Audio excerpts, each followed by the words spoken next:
Quel genre de pays sacrifie 30 000 soldats dans une seule ville en un mois et ose encore appeler ça du progrès? Dans l'est de l'Ukraine, l'offensive de la Russie sur Pokrovsk s'est transformée en quelque chose de bien plus sombre qu'une simple attaque. La ville est en ruine, les habitants sont partis, il ne reste plus que la mort et la destruction. Pourtant, l'assaut progresse, comme si sacrifier assez de vardes sur les ruines pouvait sembler une victoire. Voici Pokrovsk, symbole de tout ce que la guerre de la Russie a brisé. Les défenseurs ukrainiens, moins nombreux et moins armés, résistent encore, alors que les églises s'effondrent et des quartiers entiers disparaissent sous les missiles. Il se passe ici quelque chose que le Kremlin veut cacher au monde. Derrière les gros titres et le bilan mortel, un effondrement plus profond survient. Après avoir vu cela, vous comprendrez pourquoi cette bataille pourrait hanter la Russie bien après la fin des combats. Allons au cœur du carnage. En ce moment, Pokrovsk est une ville au bord de l'extinction. La ligne d'horizon est déchiquetée, dévastée par des bombardements incessants. La fumée s'élève des immeubles éventrés, là où autrefois résonnaient les rires et la musique.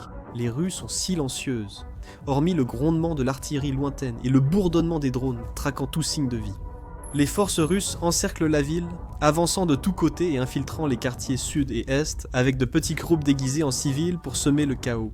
Au moment où j'enregistre ceci, les défenseurs ukrainiens tiennent courageusement les derniers pâtés de maison, avec une détermination et une précision dépassant la logique. Il ne reste plus de civils ici, seulement des soldats, des débris, et les échos de ce qui était autrefois un foyer. Pokrovsk n'est pas seulement assiégée, elle est en train d'être effacée de la carte, brique par brique, vie par vie. Pour saisir l'importance de la ville, il faut regarder avant les bombardements. Avant le siège, Pokrovsk, ville minière d'Ukraine, était peu connue, caractérisée par le travail, le charbon et les chemins de fer. Elle n'était ni glamour, ni politique, mais la géographie a un sens cruel de l'ironie.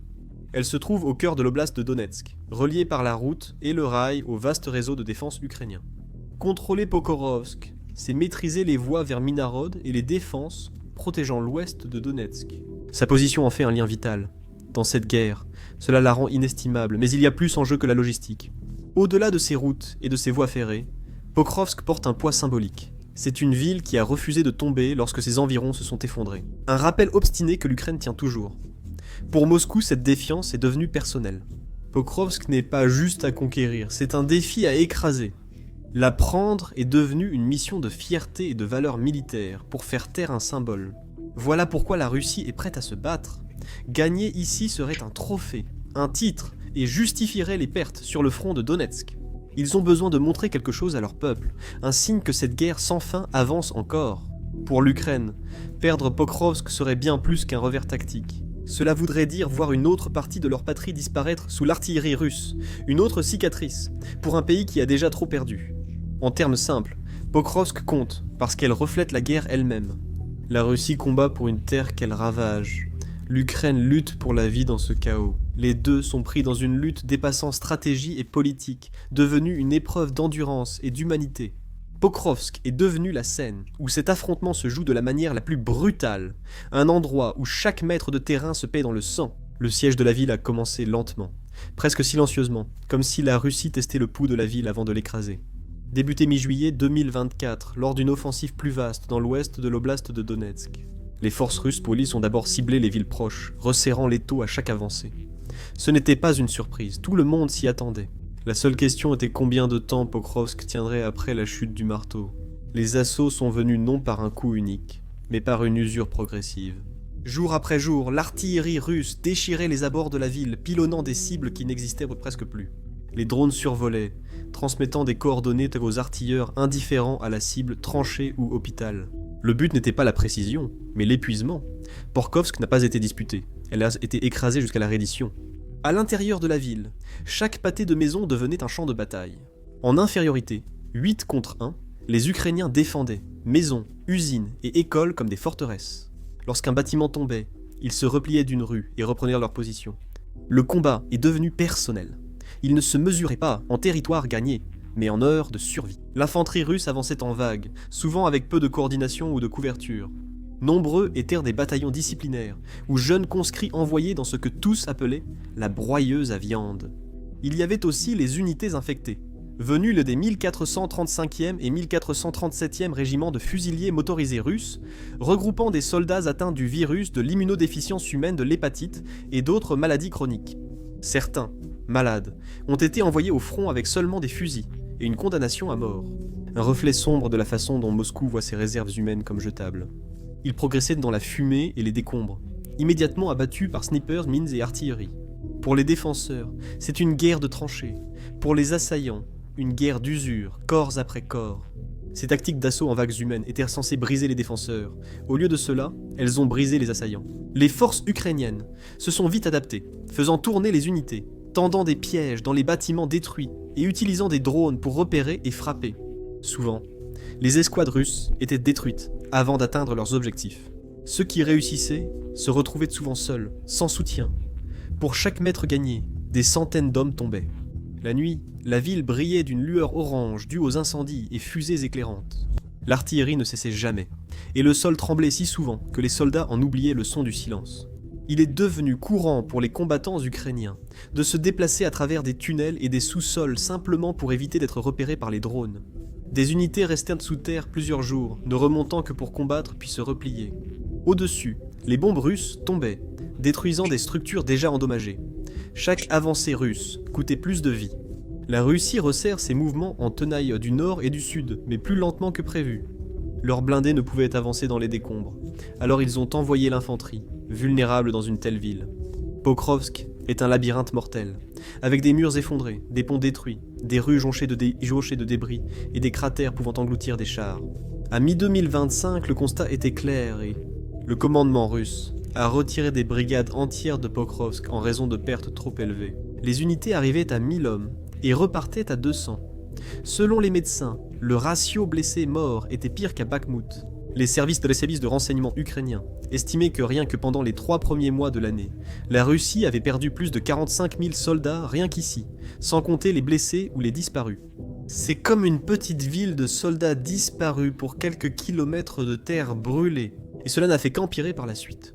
En octobre, les pertes russes dans la région ont atteint un record de 25 000 morts ou blessés, avec des taux quotidiens dépassant les 1000, alors qu'ils déployaient 150 000 soldats. Tout cela était nécessaire parce que malgré des chances écrasantes, l'Ukraine a refusé de s'effondrer. Ils ont combattu avec discipline, ajustant leur position sous pression et faisant payer à la Russie chaque mètre gagné. Les défenseurs ont utilisé tout ce qu'ils avaient. Des snipers dans des cages d'escalier en ruine, des drones larguant des grenades sur les tranchées, et des pièges cachés dans les décombres. Les commandants russes envoyaient toujours des rapports de progrès à Moscou, mais les avancées à Pokrovsk étaient illusoires. Leurs soi-disant avancées étaient de simples pas inutiles sur un paysage lunaire, ponctué de silence. Le pire dans ce siège, ce n'était pas seulement les combats, c'était le vide entre les batailles. Aucun civil à sauver, aucun journaliste pour témoigner. Seul le grondement des bombardements et le claquement des tirs rythmaient le temps. Les soldats avançaient dans des rues bordées de véhicules brûlés et de panneaux brisés, sachant que l'ennemi était proche mais invisible. Pour certains, c'était une ville fantôme, pour d'autres, l'enfer. Tous savaient que la vie y avait disparu. Même maintenant, le front bouge mètre par mètre, pas par kilomètre. La Russie revendique le contrôle de quartiers, qui ont changé de mains en quelques heures. L'Ukraine utilise artillerie et drones pour couper les approvisionnements, obligeant les Russes à faire une pause et à se regrouper. Le siège tourne en boucle. Aucune partie ne cède. Pour la Russie, stopper serait admettre une faiblesse. Pour l'Ukraine, battre en retraite signifierait perdre bien plus qu'une ville. Ce serait la disparition rapide d'un symbole de résistance. Lors d'un siège, les combats cessent d'être une guerre pour devenir une démolition. Pokrovsk a franchi ce cap depuis longtemps. Ce qui était autrefois une ville n'est plus qu'une ombre d'elle-même, une plaie béante qui s'étend à travers la steppe de Donetsk. Vue d'en haut, c'est une tache gris noir. Des quartiers entiers engloutis par la fumée et la poussière. Des rues qui menaient autrefois à des écoles et des marchés ne mènent aujourd'hui nulle part. Chaque direction mène au décombre. L'hôpital principal, autrefois debout, a été frappé 2 fois en une semaine, ne laissant que béton, poussière et silence. La gare ferroviaire, jadis au cœur de Pokrovsk, n'est plus qu'un squelette d'acier tordu et de verre brisé. Le quai est couvert de douilles d'obus au lieu de voyageurs. Même la nature a disparu. Les rares arbres debout, noircis et sans feuilles, ont leurs troncs éclatés par les obus. L'air sent la suie humide et le métal, une odeur lourde qui imprègne tout. Les soldats goûtent la fumée en respirant, en fermant les yeux ils entendent encore l'écho incessant de l'artillerie. Des pâtés de maisons jadis habitées par des milliers de personnes sont aujourd'hui méconnaissables et désertées. On ignore l'emplacement de l'ancienne maison, on sait seulement qu'une vie s'y est achevée. Au Kremlin, un général ajoute une médaille sur une carte et parle d'une bonne journée de travail. Pokrovsk, où les infrastructures se sont effondrées, défie la logique. Pas d'électricité, d'eau courante, d'hôpitaux, ni de transport. Même les véhicules militaires peinent dans ce labyrinthe de destruction. Les convois progressaient lentement sur des routes criblées de cratères, chaque virage pouvant mener à un pont effondré ou une impasse. Les générateurs ronronnent dans l'obscurité comme des fantômes mécaniques, maintenant en vie le peu d'équipements qui fonctionnent encore. La nuit. Il n'y a pas de lumière, seulement la lueur vacillante des fusées éclairantes et l'éclat étrange des incendies lointains. Mais cela n'a pas toujours été ainsi. Avant l'évacuation des derniers civils, Pokrovsk comptait environ 60 000 habitants, dans une ville autrefois animée, désormais vide, non abandonnée mais vidée de tout ce qui la rendait humaine. Les familles ont fui avec leurs affaires, abandonnant des maisons détruites par les obus. Des animaux errent parmi les décombres. Les jouets d'enfants à moitié brûlés jonchent les débris. La vie s'est tue, laissant place au rythme monotone de la guerre. Pour ceux qui y ont vécu, y retourner paraît inimaginable. Même si les combats cessèrent demain, il n'y aurait rien à retrouver. Écoles, hôpitaux, centrales électriques et systèmes d'eau ont disparu. Eux aussi ont disparu. Reconstruire une ville comme celle-ci coûterait des milliards, rien qu'en matériaux. On peut couler du béton et remplacer les fenêtres, mais comment remplacer les souvenirs qui ont été brûlés dans chaque bâtiment ? Comment reconstruit-on une âme ? La réponse est assez simple, on ne le fait pas. On redessine la carte, comme si Pokrovsk n'avait jamais existé. Mais certaines pertes dépassent bientôt les infrastructures. Il y a aussi la perte culturelle, celle que les statistiques ne peuvent pas mesurer. À Pokrovsk, des églises centenaires se dressent désormais sans toit, leurs dômes soufflés. Les fresques retraçant l'histoire des mineurs et familles sont désormais noircies de suie et criblées de balles. Les archives, bibliothèques et musées locaux, gardiens de l'identité régionale, ont été détruits. Même la tour de l'horloge de la ville, un repère familier qui avait survécu à des décennies de contrôle soviétique et à l'indépendance, a finalement été détruite par une frappe de missile à la fin du printemps. Quand elle s'est effondrée, le dernier vestige de l'ancien Pokrovsk a disparu. Maintenant, seuls les soldats restent dans la ville. Ils vivent parmi les carcasses, échos de vies disparues. Certains se réfugiant dans des appartements en ruine, dormant près de meubles brûlés. Certains se réfugient dans des sous-sols où des familles se cachèrent lors des raids. Chaque pièce raconte la même histoire. Autrefois, quelqu'un a aimé ce lieu, au point d'en faire un foyer. Mais aujourd'hui, tout a disparu. Difficile d'appeler ce qu'il reste de Pokrovsk une ville. Pourtant, les combats se poursuivent. La Russie envoie encore plus de troupes dans les ruines, tentant d'achever ce qui était déjà détruit. L'Ukraine continue de défendre ce qui reste, non pas parce que c'est encore stratégique, mais parce que c'est sacré. Parce que Pokrovsk est devenu plus qu'un simple point sur une carte. C'est une ligne tracée dans le sang que ni l'un ni l'autre camp ne peut se permettre d'effacer. L'armée russe y a multiplié les cadavres. De nouvelles recrues arrivant de tout le pays, certaines à peine formées, d'autres tirées des prisons et des unités pénitentiaires. On leur donne des fusils, on les envoie dans les mêmes rues que la vague précédente, où la plupart ne survivaient pas longtemps. Les drones ukrainiens les repèrent avant l'abri, puis l'artillerie achève le travail. Quand ils tombent, un autre avance au-dessus d'eux et disparaît à son tour. Ce qui rend cela encore plus grotesque, c'est à quel point cette réalité semble peu importer à ceux qui donnent les ordres. Le Kremlin évoque la morale et l'élan, alors qu'à Pokrovsk, les soldats dorment dans des trous et saignent sous des toits effondrés. Le planning de rotation est chaotique. Des unités qui auraient dû être relevées il y a des semaines combattent encore, rafistolées avec des remplaçants qui connaissent à peine le nom de leur commandant. L'épuisement plane sur tout. Les soldats se déplacent comme des fantômes, guidés par l'instinct et la peur. Certains cessent complètement de se soucier de la mission. Lorsque la survie devient la seule stratégie, et quand la survie devient le seul objectif, la discipline commence à se fissurer. Des rumeurs, provenant de radios interceptées, évoquent des mutineries et des refus d'avancer. Des officiers tués par leurs hommes après les avoir poussés à une charge suicidaire. Peu importe si chaque rumeur est vraie, l'essentiel est leur existence. Elle montre le désespoir qui règne chez les Russes. Après tant d'attaques ratées, plus personne ne fait de rapport. Le Kremlin affirme que les pertes restent supportables. Ils appellent les morts des héros ou martyrs pour une cause aujourd'hui indéfinissable. Les médias d'État présentent chaque progrès comme un tournant, tout en évitant la vérité. La Russie troque des vies contre la terre brûlée. Une forme d'aveuglement presque cruel. Les généraux voient les pertes humaines comme des statistiques. Pour les politiciens, c'est une preuve de détermination. Mais sur le terrain, chaque statistique a un visage. Une vie fauchée pour quelques mètres de terre. Les médecins russes décrivent des scènes qui défient la raison. Les hôpitaux de campagne sont pleins de blessés, amputés, en uniformes ensanglantés et poussiéreux. Les fournitures sont si rares que certains sont soignés sans anesthésie. Beaucoup ne survivent pas au trajet vers l'arrière. La hiérarchie les enterre vite, au propre comme au figuré, notant les décès comme disparus au combat. Pour limiter le choc, les familles au pays reçoivent une lettre et une médaille, sans jamais connaître la vérité. Il n'est pas étonnant que le moral se soit autant effondré. Le mythe de l'invincibilité de l'armée russe s'est dissipé dans la fumée au-dessus de Pokrovsk. Les conscrits évoquent la désertion. Les vétérans fixent les murs, incapables de dire pourquoi ils restent. La promesse de gloire qui les motivait au combat a laissé place à la crainte. Ils ne croient plus qu'ils sont en train de gagner. Ils survivent, simplement, assez longtemps pour être remplacés. Et pourtant, la machine continue de tourner. Pour chaque unité brisée, une autre arrive. C'est un cycle qui se nourrit du déni et de la propagande, et il entraîne toute une génération d'hommes russes dans l'oubli. Pokrovsk est devenu un symbole de cette folie, un endroit où la stratégie a laissé place au simple sacrifice. Ce n'est plus la guerre, c'est de l'autodestruction déguisée en conquête. Pourtant, ils viennent encore, car Moscou pense que prendre Pokrovsk marquera un triomphe aux yeux du monde, non une tragédie. Mais même si la Russie plante son drapeau sur ces ruines, quelle victoire est-ce là? Ils hériteront d'un cadavre de ville et des fantômes des hommes qu'ils ont enterrés pour l'obtenir. Le coût est si élevé qu'une victoire semble une défaite. L'Ukraine a aussi payé un prix. Depuis début 2025, les défenseurs ont perdu près de 10 000 soldats dans la bataille intense de Donetsk, dont environ 5 000 à Pokrovsk.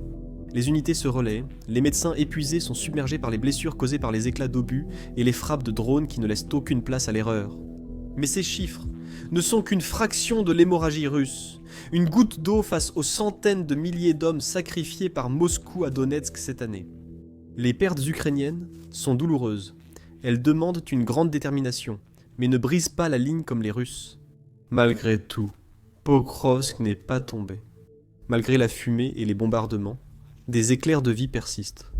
Dans les caves des bâtiments effondrés, les soldats ukrainiens soignent leurs blessés, rechargent leurs armes et se préparent pour un autre jour. C'est impossible. Leur monde n'est plus que ruine. Pourtant, ils tiennent la ligne avec une fureur silencieuse. Certains n'ont pas dormi depuis des jours, d'autres n'ont pas vu la lumière du soleil depuis des semaines, mais ils continuent de se battre. Parce que cette ville, ou ce qu'il en reste, est devenue un symbole trop puissant pour être abandonné. Quand tu les regardes, tu vois plus que des soldats. Tu vois le dernier souffle d'une ville qui refuse d'arrêter de respirer. Pas de glamour, ni de discours dramatiques ici, seulement une détermination née de la perte et de la loyauté. Ils se battent, les uns pour les autres, pour ceux qui peuplaient ces rues, pour croire que l'Ukraine peut tenir debout, même quand le sol a disparu sous leurs pieds. Leurs radios crépitent avec des ordres brefs et calmes, leurs mouvements sont précis, entraînés et automatiques. Chaque contre-attaque, embuscade ou frappe de drone réussie dans ces carcasses est une déclaration. Pokrovsk semble encerclé mais reste intact. Si la Russie s'empare de la ville, et ils en sont proches au moment de cette recherche, ils appelleront cela une victoire. Ils l'afficheront en grandes lettres dans les médias d'État, comme si la prise de la ville justifiait tout ce qui s'est passé à l'intérieur. Le Kremlin mettra en avant les rues, bâtiments et positions stratégiques conquis. Ils parleront de progrès, d'élan et des soldats qui se sont sacrifiés pour la mère patrie. Mais quiconque regarde de plus près voit l'écart entre ce récit et la réalité. Les soldats sur le terrain sont épuisés. Les unités ont été décimées, chars et artillerie détruits plus vite qu'ils ne sont remplacés. La victoire, affirme-t-il, est bâtie sur la terre brûlée et le sang. Un triomphe payé d'une manière qui rend ce mot dénué de sens. L'Ukraine raconte une autre histoire. Pour elle, Pokrovsk symbolise la défiance, pas la conquête.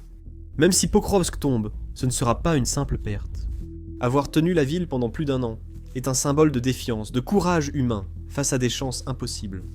Les soldats se sont battus non pas pour la gloire, mais parce que la reddition était impensable.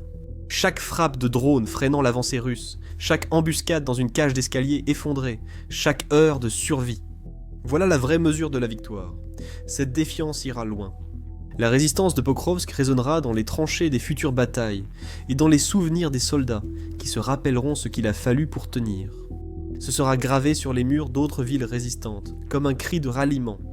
Cela rappellera que les chiffres ne décident pas de tout. La résilience peut survivre à la puissance de feu. Et le courage, forgé par le désespoir et la détermination, arrêter même la machine la plus brutale. La Russie peut modifier les frontières, mais chaque bâtiment conquis lui coûte une partie de son armée. Pour chaque mile avancée, elle consomme plus d'hommes, plus d'acier et plus de temps qu'elle ne peut se le permettre. Pokrovsk montre que les avancées de Moscou coûtent en sa propre destruction. Pokrovsk restera toujours dans la mémoire du peuple. Elle vivra à travers les soldats qui ont tenu les rues et les familles forcées de fuir. Pokrovsk sera un avertissement et un symbole pour le monde entier. Un avertissement sur la détermination de la Russie, symbole des épreuves subies par l'Ukraine pour rester libre. Au final, Pokrovsk est plus qu'un champ de bataille, c'est le reflet des extrêmes de cette guerre. Cela montre ce qui arrive quand la stratégie laisse place au sacrifice et la propagande au but. Pour la Russie, ce sera une victoire creuse. Pour l'Ukraine, c'est la preuve que, même sous une pression inimaginable, la dignité et la résistance restent possibles. C'est un rappel que la détermination humaine survit même au pire bombardement. La ville peut tomber, les ruines se reconstruire, mais la mémoire restera. La Russie peut prendre la terre, mais pas l'esprit qui l'a défendue. Cet esprit demeure. Ainsi, Pokrovsk a déjà gagné bien plus que n'importe quel drapeau planté dans les ruines. Vous l'avez probablement déjà remarqué, mais chaque fois que nous essayons de vous montrer ce qui se passe réellement sur les lignes de front de cette guerre, YouTube démonétise ou bloque nos vidéos. Certaines ont été supprimées juste pour avoir montré la vérité. Pas de la propagande, pas des séquences truquées, mais des images vérifiées, analysées avec l'aide de véritables anciens combattants. Les médias traditionnels, qui se disent transparents, ne montrent même pas l'impact réel des missiles russes sur les villes ukrainiennes. J'ai donc créé Business Basics, une plateforme indépendante de YouTube et sans censure. Ici, nous partageons des extraits du front, des analyses de vétérans et des reportages absents des médias traditionnels. Il ne s'agit pas de clics ou de vues, mais de préserver la vérité avant qu'elle ne disparaisse avec les algorithmes et la politique. Et la seule raison pour laquelle nous pouvons continuer à faire fonctionner ce site, c'est grâce à vous, les fans, les spectateurs, les personnes qui se soucient réellement de ce qui se passe. Nous n'avons pas de sponsors, nous n'avons pas de grandes entreprises derrière nous, juste votre soutien. Alors si vous croyez au journalisme indépendant, si vous voulez voir ce qui se passe vraiment, allez sur basicsinsider.com dès maintenant. Vous pouvez aussi cliquer sur le lien dans la description ou scanner le code QR qui s'affiche à l'écran. La guerre ne se joue pas uniquement sur le champ de bataille, mais aussi pour la vérité.